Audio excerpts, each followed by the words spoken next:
Hello বন্ধুরা, একটা নতুন ভিডিও নিয়ে চলে আসলাম। আমি নর্থ বেঙ্গল থেকে দেবশিখা হ্যালো দেবনাথ। বন্ধুরা, আজকে হচ্ছে রাত্রে একটা ভিডিও। সেটা হচ্ছে তোমাকে শুক্রবার, কালকে হচ্ছে শনিবার। তো তুমি মাছের ডিম ছিল, তো সেটা দিয়ে একটু ঘুগনি করবো। এখানে ছোলাটা মানে সেদ্ধ করছি।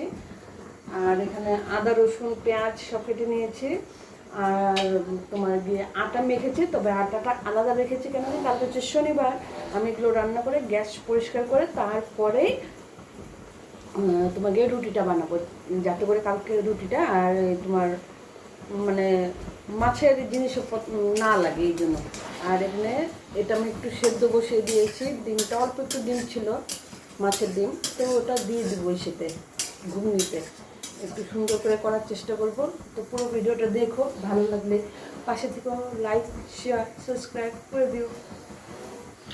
তো খুব সুন্দর ভিডিও হতে চলেছে, মজাদার ভিডিও, সবাই প্লিজ দেখো। আর সবাই, এটা কিন্তু একটু ইউনিক রান্নাটা, কারণ এটা সাধারণত কেউ করেনি। তো আমার ঘরে যেহেতু মাছের ডিমটা ছিল, তো আমি ভাবলাম একটুখানি ছোলা ছিল, আর পুজো কদিন থেকে বলছিল ঘুগনি খাবে বলে, তো সেই ছোলা দিয়েই করছিলাম। আর বাট এখানে সেদ্ধ করলাম 4-5টা সিটি দেওয়ার পরেও না, ছোলাটা কেমন সেদ্ধ সেদ্ধ হাফ সেদ্ধ হয়েছিল, মানে পুরো সেদ্ধ হয়নি। তো মাছের ডিমটাকে আমি সুন্দর করে একটু ভেজে নিয়েছি আগেই। আর যাই হোক, পরে ভেবেছিলাম যে কষিয়ে টষিয়ে আবার প্রেশারে দেবো, বাট সেই অপশনটা আর লাগলো না।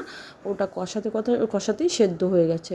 তো ভিডিওগুলো কে কোথেকে দেখছো অবশ্যই জানিও, আর অবশ্যই বানিয়ে একবার অবশ্যই খেও, কেমন লাগে দেখো। খুব টেস্টি হয়, মানে আমি ফার্স্ট টাইম বানিয়েছি, কারণ আমার পরের দিন বেস্ট হয়ে যেত, এই ডিমটা ফেলেই দিতে হতো, যেহেতু ফ্রিজের জিনিস খাওয়া হয় না। তো একদিনই ছিল, তো ভাবলাম যে পরের দিন যেহেতু শনিবার, এটা কি করা যায়। তো শনিবার জন্য কিন্তু আমি এটা করে নিয়েছিলাম। আর রুটি খাবে বলেছে, প্রথমে বলেছিল রুটি খাবে, পরে এটা একটু দেখে বলছে আমি আর রুটি খাবো না, আমি পুরি খাবো। তো অগত্যা সেই আটা দিয়ে পরে কিন্তু আমাকে পুরি বানাতে হয়েছিল। তো পুরো ভিডিওটা দেখো, খুব ভালো লাগবে আশা করি। তো সিম্পল যেরকম মাংসর মশলা করা হয় সেরকমই করে নিয়েছিলাম। তো ওই যে নর্মাল যেটা ছোলা হয় ওটাই দিয়ে সুন্দর করে একটু কষিয়ে নেবো। এখানেই কষাতে শেষে কিন্তু কিছুটা বয়েল হয়েই গেছিলো, মানে সেদ্ধ হয়েই গেছিলো। তো এইভাবে আমি কিছুক্ষণ কষাতে থাকলাম, আর ওই একটুখানি মানে খুন্তি দিয়েই চেপে চেপে যতটা সম্ভব আর কি আলুগুলোকে গালিয়ে দিচ্ছিলাম। যে প্রেশারটা রেখেছিলাম কি কষিয়ে ওটাতে দেবো, বাট হ্যাঁ পরে আর লাগিয়ে হাত দিয়ে দেখলাম যে না, একদম সুন্দর একদম সেদ্ধ হয়ে গেছে। তো যে কষিয়ে নিচ্ছি সুন্দর করে, আর মাছের ডিমটা ভাজা আছে, তো এটার মধ্যে দিয়ে দেবো। দিয়ে পরে একটু গরম মশলা ছিটিয়ে নামিয়ে দেবো। তো কষানো হয়ে গেছে, এবারে দিয়ে দেবো মাছের ডিমটা।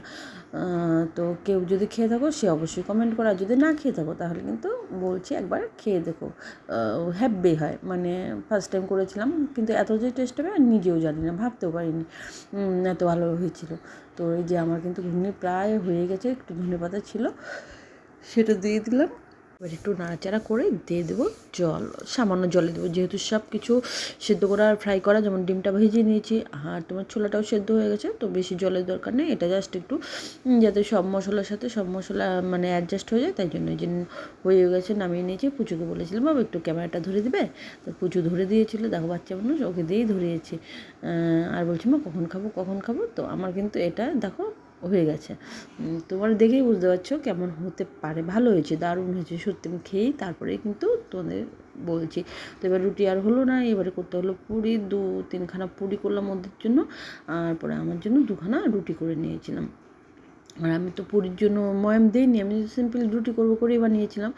তো সেরকম একটা ফুল ছিল না, তো তবু একটু চেপে যে 4-5খানা বানিয়েছি, একটু ফুলানোর চেষ্টা করেছি অল্প অল্প করে। তো এই যে ফুলেছে, তো এইভাবে বানিয়ে দিয়েছি ওদেরকে। তো রাত্রের খাবারটা আজকে এই দিয়েই সারা হলো। কেমন লাগলো সবাই জানিও, অবশ্যই বানিয়ে একবার খেও, খুব ভালো লাগে, দেখে নিও। আর এখন রাত্রি হয়ে গেছে, পরিবেশন করে দিই, সবাই সবার মতো খেয়ে নিয়ে চলো টাটা। সবাই ভালো থেকো, পাশে অবশ্যই থেকো।